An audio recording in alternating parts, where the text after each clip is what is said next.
Morning बच्चों आज हम आपको हिंदी फर्स्ट में पाठ ये बालक बलकरण फिर से पढ़ाने जा रहे हैं। बचा हुआ जो शेष भाग है उसको समझाएंगे। इसके पहले जो आपको वीडियो गया था तो उसमें भी हम आपको इस पाठ का समझाए थे। तो आज जो बचा हुआ शेष भाग है उसको पुनः समझाने जा रहे हैं बेटा। इसको आप लोग ध्यान से देखिएगा। इसमें बलकरण नाम का एक 11 साल का बच्चा है, उसी की वीरता के बारे में दी गई है। और तैमूर नाम का एक अंग्रेज आक्रमणकारी है और उसके बारे में बताया गया है। और जो है बलकरण की माँ कल्याणी रहती है, उनके बारे में दिया गया है। तो यही हमारे इसमें मेन 3 पात्र हैं।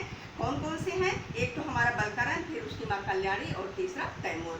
तो मेन इसमें जो है उसके बारे में वीर बालक बलकरण के बारे में दिया गया है कि कितना उसने निडरता और वीरता का जो है प्रदर्शन किया है उस तैमूर के सामने, और उसको देखकर तैमूर कितना प्रभावित हो जाता है। तो चलिए हम आपको बचा हुआ शेष भाग समझाते हैं, उसको ध्यान से समझिएगा। बलकरण, लेकिन दूध मैंने हाजिर नहीं किया, तुमने छीन लिया। कौन सा? जब वो दूध लेके आता है तो क्या करता है, बलकरण के हाथ से वो दूध छीन लेता है ना तैमूर, क्योंकि बलकरण देना नहीं चाहता। वो कहता है ये दूध मैं अपने वर्षगांठ के लिए लाया हूँ, इसलिए मैं दूध नहीं दूंगा। लेकिन जो तैमूर रहता है वो बलकरण के हाथ से जबरदस्ती उसको छीन के ले लेता है। तो वही कह रहा है कि लेकिन दूध मैंने हाजिर नहीं किया, तुमने छीन लिया। कि मैंने दूध तुम्हें नहीं दिया, तुमने हमारे दूध को खुद छीन लिया। की बात मैंने पिया, मैं तेरी जान बख्शता हूँ और तेरी एक मुराद पूरी कर सकता हूँ। अब तैमूर जो है बलकरण से कह रहा है कि कोई बात नहीं, अगर मैंने दूध पी लिया है तो मैं उसके बदले में तुम्हारी जान बख्शता हूँ। फिर जो है वो तैमूर जो कहता है कि कोई बात नहीं, अगर मैंने तुम्हारा दूध पी लिया है तो मैं तुम्हारी जान भी बख्शता हूँ, मतलब कि मैं तुम्हें छोड़ देता हूँ, तुम्हारी हत्या नहीं करूँगा। और उसके बाद एक मुराद, अगर तुम्हारी जो भी एक अभिलाषा, मतलब तुम्हारी मन के अंदर कोई भी एक इच्छा हो, उसको कहो, उसको भी मैं पूरा कर दूंगा। कौन कहता है? ये तैमूर बलकरण से कहता है। फिर तैमूर, मैं नहीं जानता मेरे सिपाहियों नहीं। फिर बलकरण कहता है मुझे कुछ नहीं चाहिए, मुझे बस यह बता दो कि मेरी माँ कहाँ है। बलकरण तैमूर से कहता है मुझे तुमसे कुछ नहीं चाहिए, बस केवल इतना बताओ कि मेरी माँ है कहाँ।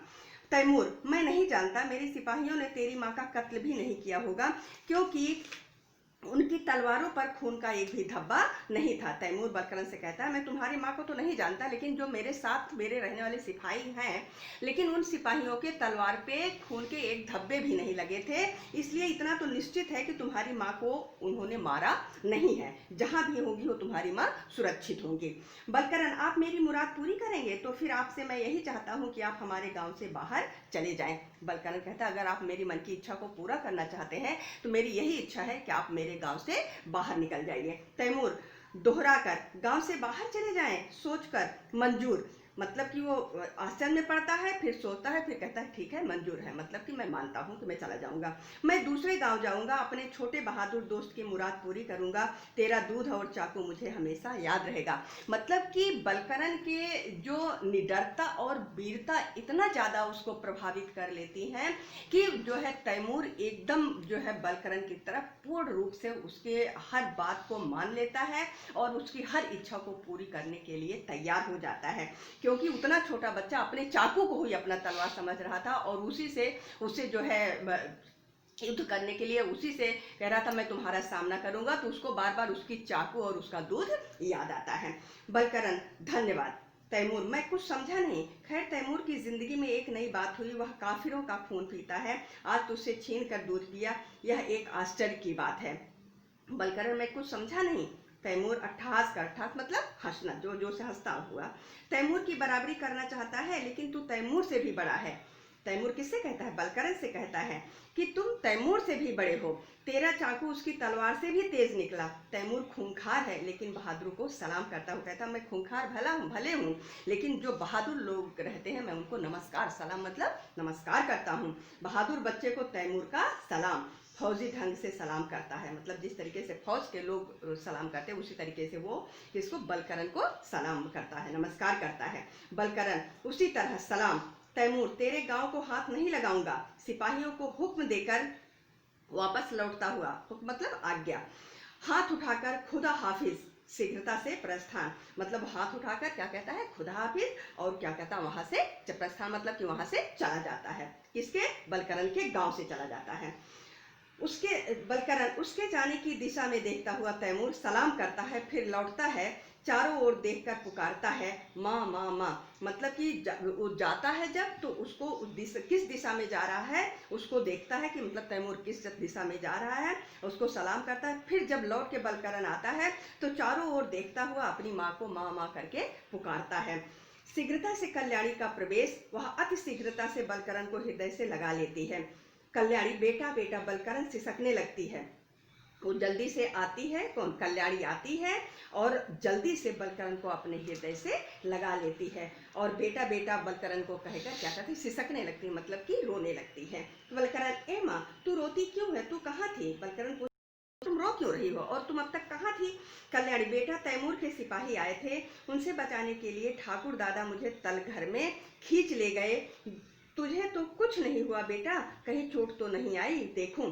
वो कहती है, कल्याणी अपने बेटे से कहती है कि जब तैमूर के सिपाही आए थे तो जो ठाकुर दादा थे वो जो है हमें क्या, तल घर में, मतलब कि घर के नीचे, मतलब कि अंडरग्राउंड जिसको कहते हैं, इस तरीके से रहता है, तो उसमें कह रहे थे तल घर में खींच ले गए थे। और तो फिर पूछते हैं कि तुम्हें तो कुछ नहीं हुआ बेटा, कहीं तुम्हें चोट तो नहीं आई? गौर से बलकरन के शरीर को देखते हैं, मतलब कि गौर से, मतलब कि बहुत ध्यान से बलकरन के पूरे शरीर को देखती है। बलकरन, नहीं माँ, कहीं चोट नहीं आई। कल्याणी, तैमूर के सिपाहियों ने तो तुझे हाथ नहीं लगाया?